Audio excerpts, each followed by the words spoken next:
Okay.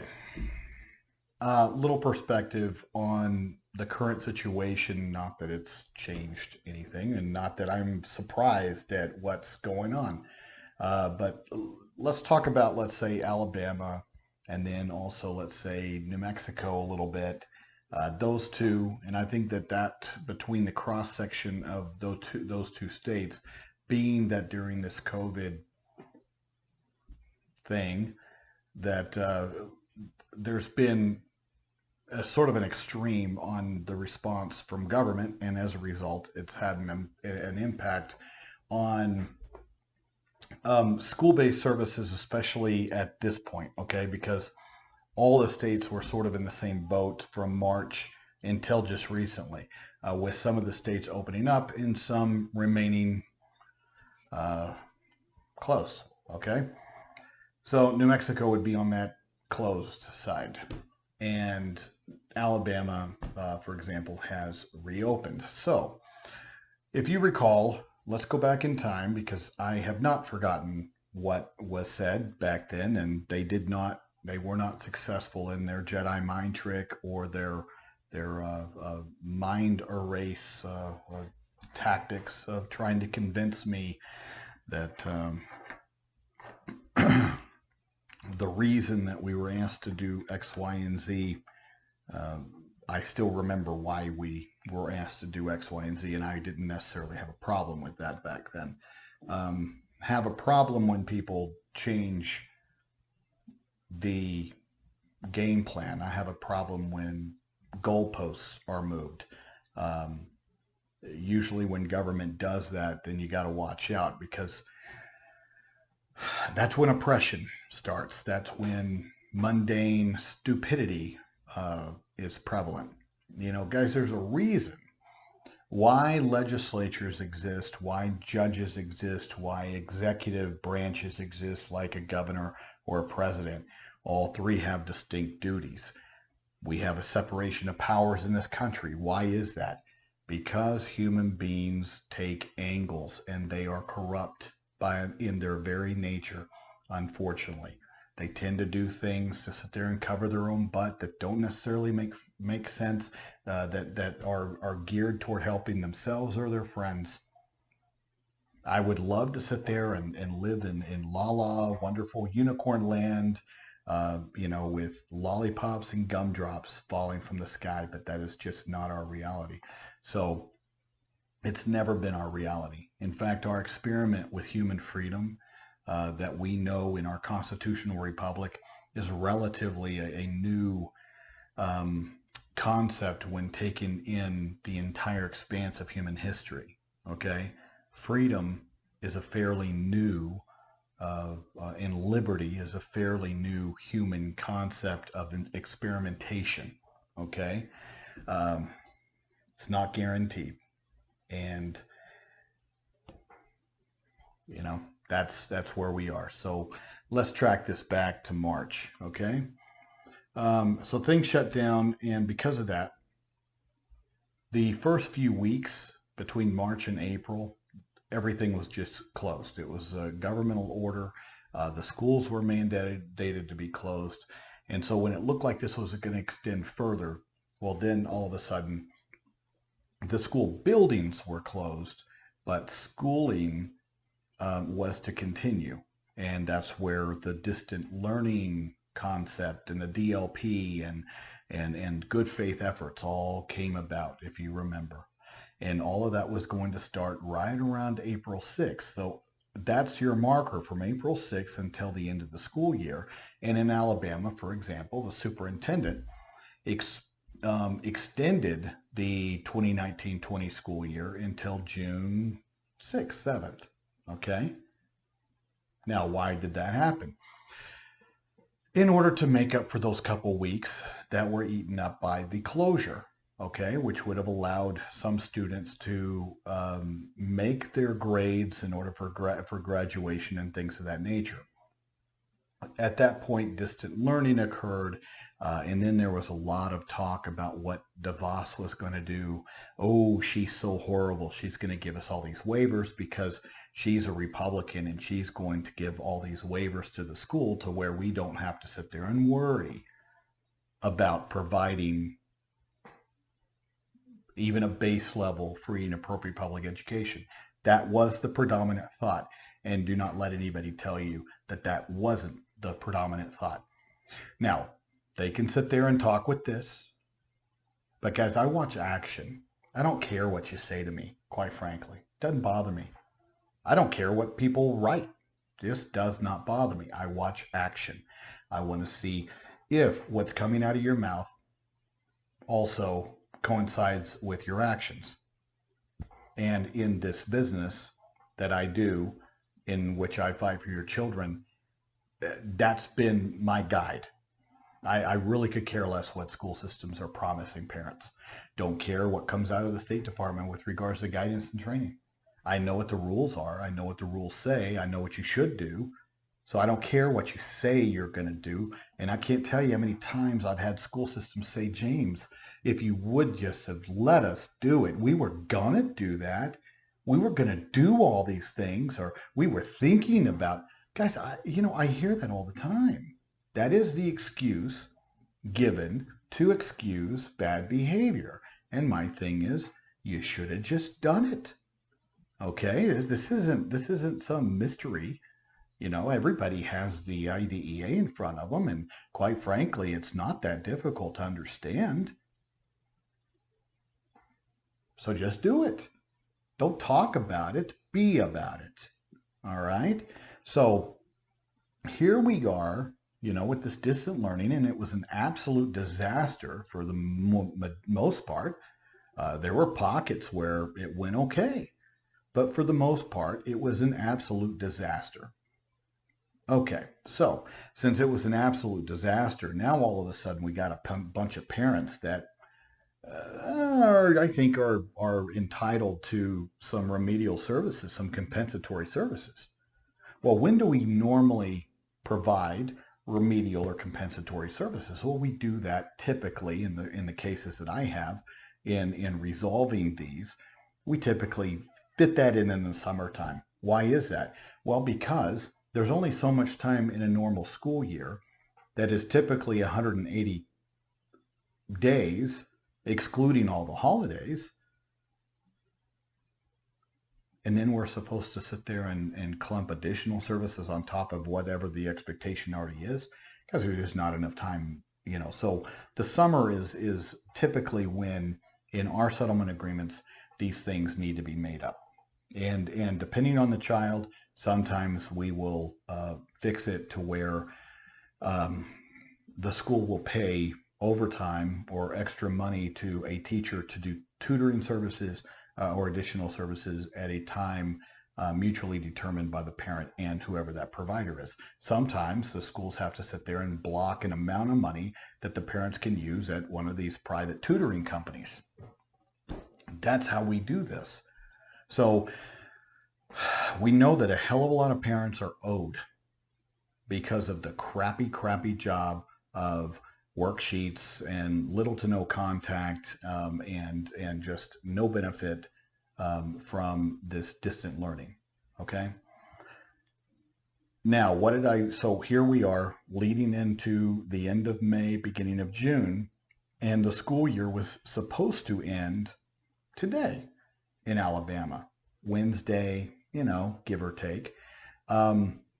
Even though the superintendent had extended that deadline into the first week of June, I was hearing from my sources that have people, or some of my sources are in the know, that trust me, and I don't turn on them, I don't roll over on them, but they do provide me insider information, I guess you could say, but this isn't Wall Street, so it's not illegal.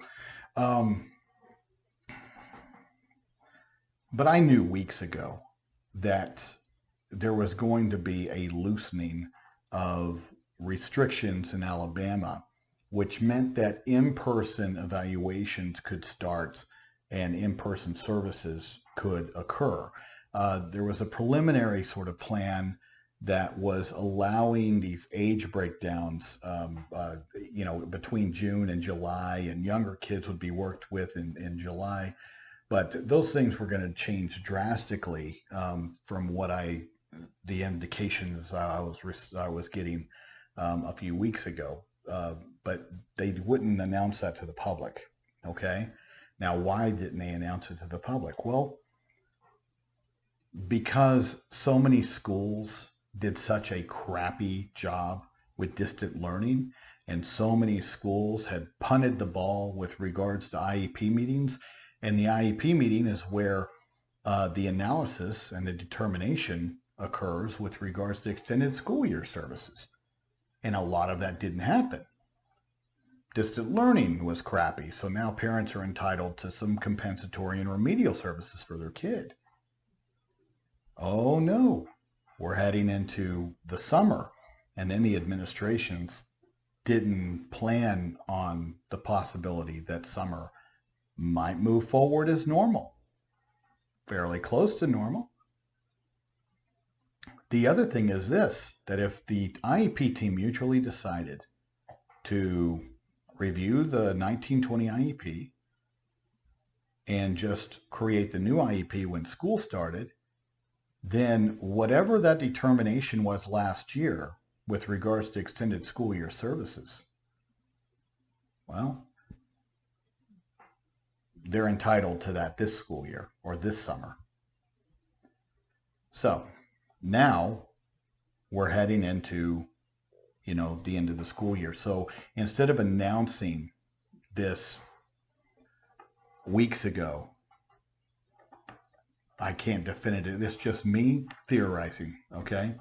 But I'm fairly confident in how I've analyzed this. All the schools, strangely, moved up their end of school date to where instead of normally closing like their calendar indicated for the 2019-20 school year, they all moved their end date up a week to May 15th. Well, the governor of Alabama, along with the state superintendent, made their announcement, I believe it was yesterday, pertaining to the loosening of the safety order or health order in Alabama. It also changed the ability for schools to provide in-person services, in-person evaluations. Well, all the schools are closed. You see, they close on the 15th. And so many of them are now telling parents, oops, sorry, I wish we would have known that before closing. Oops, well, I guess we'll catch you later. We're just not offering summer services. We're not offering ESY. And guys, if that's not the dumbest thing that I can possibly think of, dumb, incredibly dumb. Guys, DeVos didn't give waivers. ESY is still a thing. You still owe parents remedial compensatory services for crappy distant learning. And now you're shut. And I can tell you, for example, that I keep hearing from the attorney down in Mobile County, which is the largest school system in Alabama, that they just are not having summer services. They just started, they're not having ESY this year. The biggest school system in Alabama. Not having it. Oh, well, we shut. I wish we would have known. You did know. You did know. And whether you did or you didn't, you know what the law says. You know you didn't get waivers. You know that at some point that the order would be lifted and normal life would resume. So now you owe extra ESY. Now you owe those. So when are you going to do this? When is all of this going to be provided? So I don't feel bad when parents call me and say, James, I think I got screwed over. hey, James, they're telling me no. They're telling me we are not doing this. They're telling me that they aren't providing ESY. What's ESY? I don't understand what ESY is. I've never heard this before. Is this somewhere? Because, I mean, this COVID thing happened, and I just don't think we can do this stuff. All excuses. All excuses. Guys, the rules didn't go away. The world may have gone crazy for a little bit. I didn't, but the world has gone crazy. I still remember. I still remember everything you guys said. I still remember everything you promised. I remember we only shut down to flatten the curve.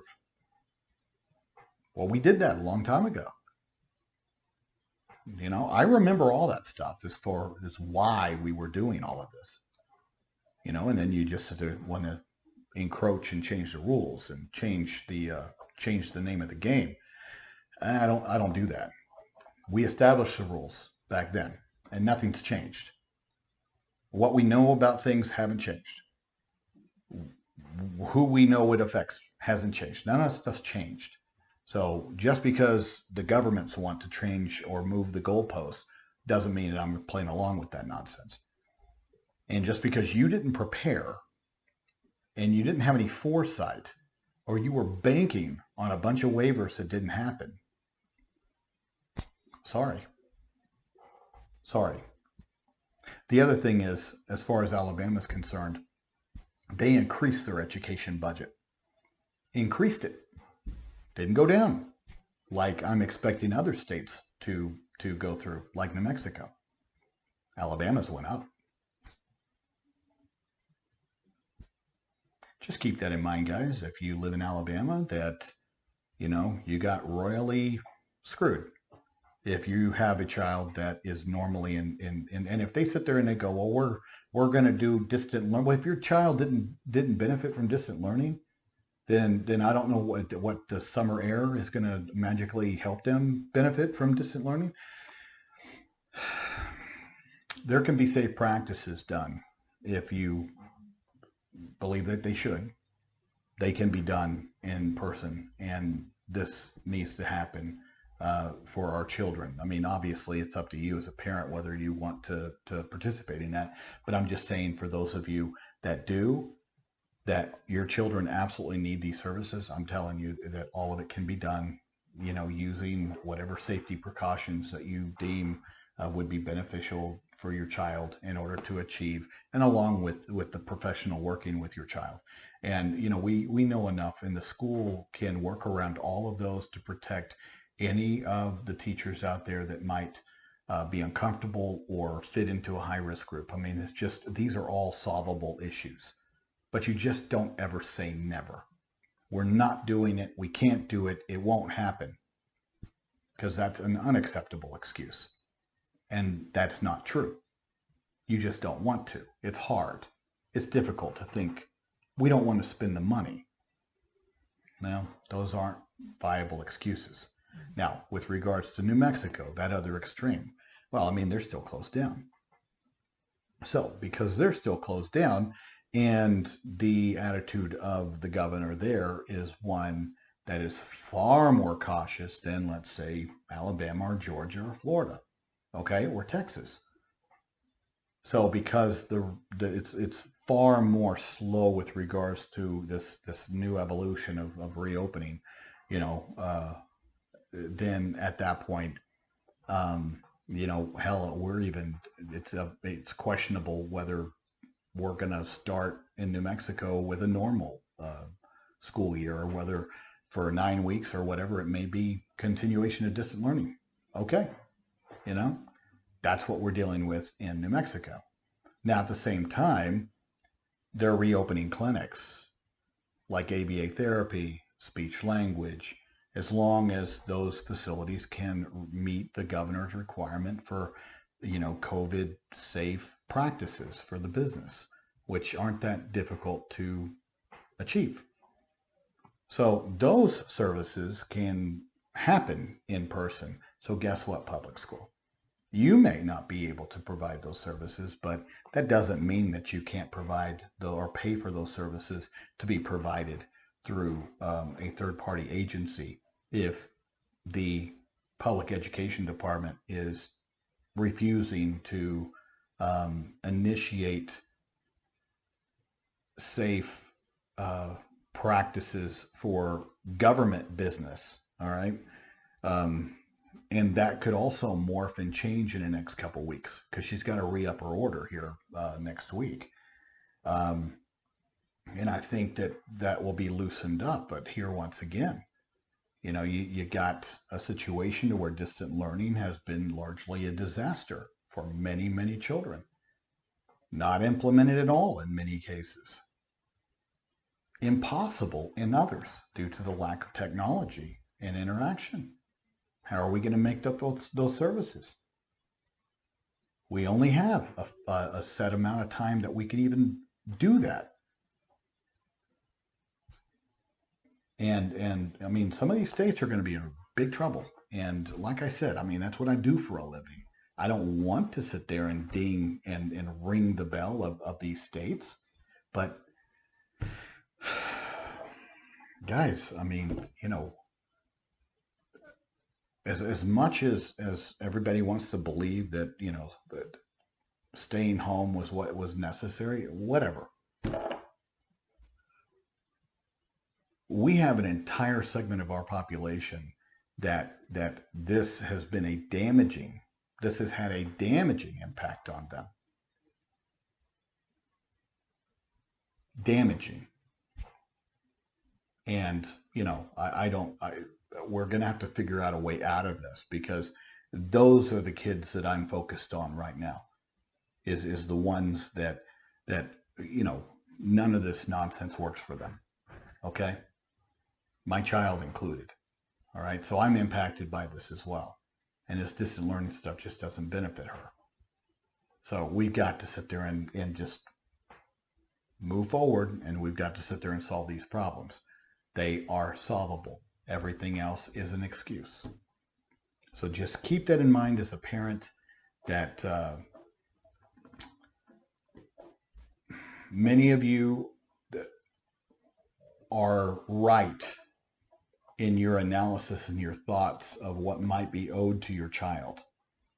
And if your school system is being resistant or providing you excuses and trying to blow sunshine up your rear, then I'm telling you, it just